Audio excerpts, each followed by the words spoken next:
Hi, my name's Reese and I've been a science teacher for more than 10 years. And in this episode of Counting Bubbles, we're going to take a look at the most important chemical reaction on the planet, photosynthesis.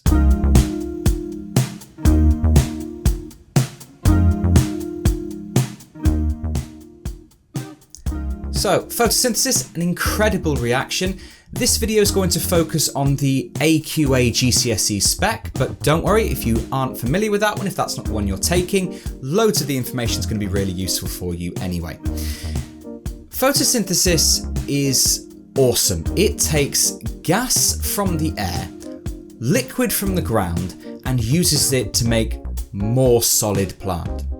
So how does it do this? Well, that's what we're going to have a look at in this video. We're going to have a look at the formula, the equations, we're going to have a look at what the plant does photosynthesis for, and then in our next video, we're going to take a look at how we can speed up or slow down photosynthesis before having a look at some exam questions. So let's get into it.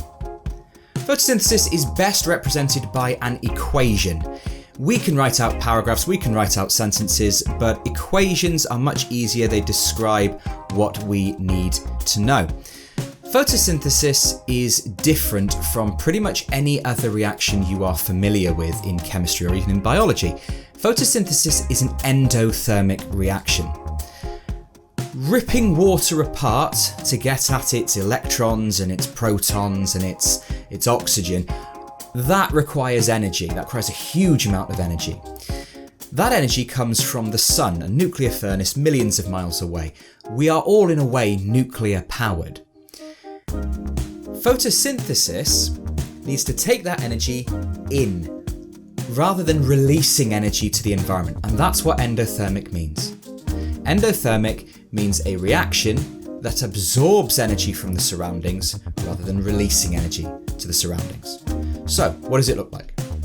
Let's have a look at the word equation first. Carbon dioxide plus water goes to glucose plus oxygen.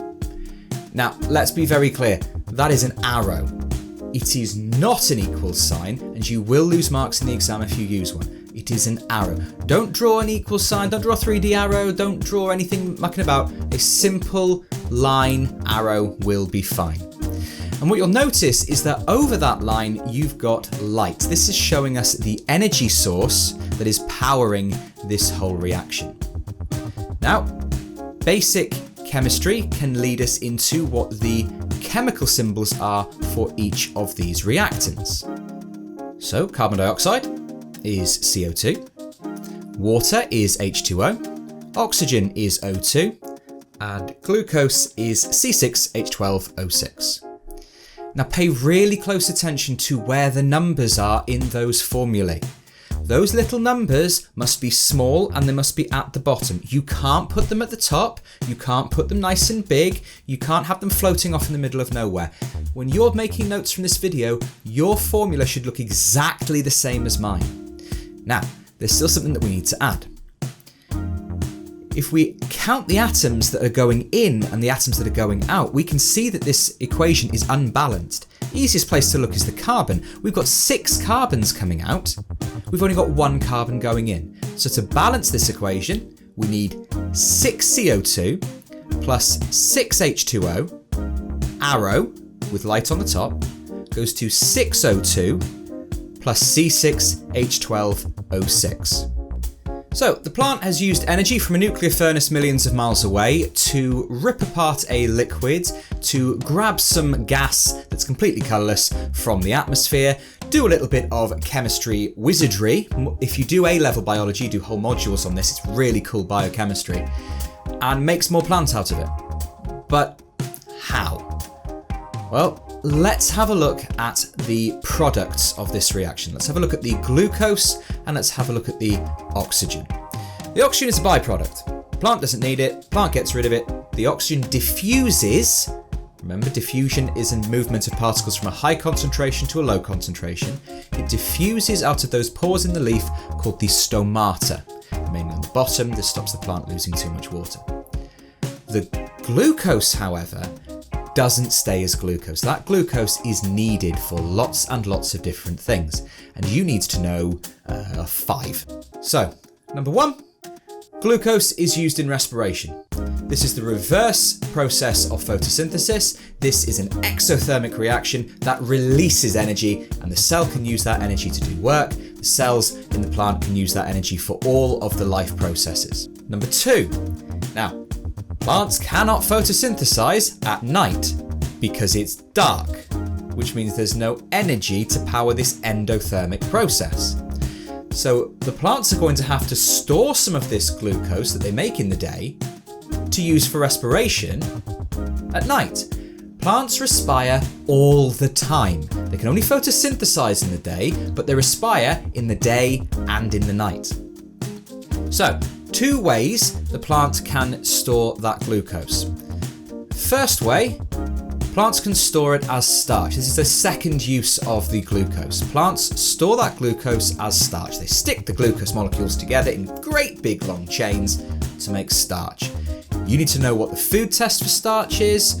You need to know, actually GCSE, that's pretty much it. At A level, you need to know way more about starch, but ignorance is bliss at the moment. What's the food test for starch?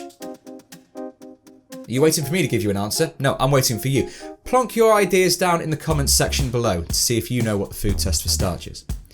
Okay, number 3, and the second way that these excess glucose molecules can be stored is as fats and oils. This is long-term storage. You tend to see this storage used when plants need to store that energy for months or even years. So you'll see this in seeds to give those seeds that energy they need to get going in the first place. This is why nuts tend to be quite greasy, quite oily. Number 4, those glucose molecules can be rearranged, stuck together to form cellulose. Cellulose, you'll remember, is the main structural component of the cell wall that goes around the plant cell, gives it that structural strength and rigidity. A plant cannot grow without energy from respiration, but a plant cannot grow if it can't make more cell walls, so this is just as important for cell growth. Finally, number 5, still on the growth idea, a plant is going to need to make proteins. Proteins do everything in the cell. You should already know one major class of proteins, and that's enzymes. These are proteins with an active site. Without proteins, the cell again can't grow. By adding the glucose molecules that were made in photosynthesis to mineral ions that are absorbed used by the roots as it takes up water for photosynthesis, you can make amino acids. Those amino acids chained together make protein. So that about wraps this video up. Not an awful lot to it. We've had a look at the symbol equation, the word equation. We've looked at what endothermic means. We've had a look at the uses of the products of photosynthesis, the oxygen being given off for us to breathe, great, and the 5 uses of glucose. If this video has helped you out, you might consider giving it a like. That really helps me out with the YouTube algorithm, the almighty algorithm. If you want to see more of these videos, you might consider subscribing and hitting the notification bell so you get told when my videos go live, because sometimes that can be quite random. Until next time, my name's Reese. This has been Counting Bubbles. See you soon.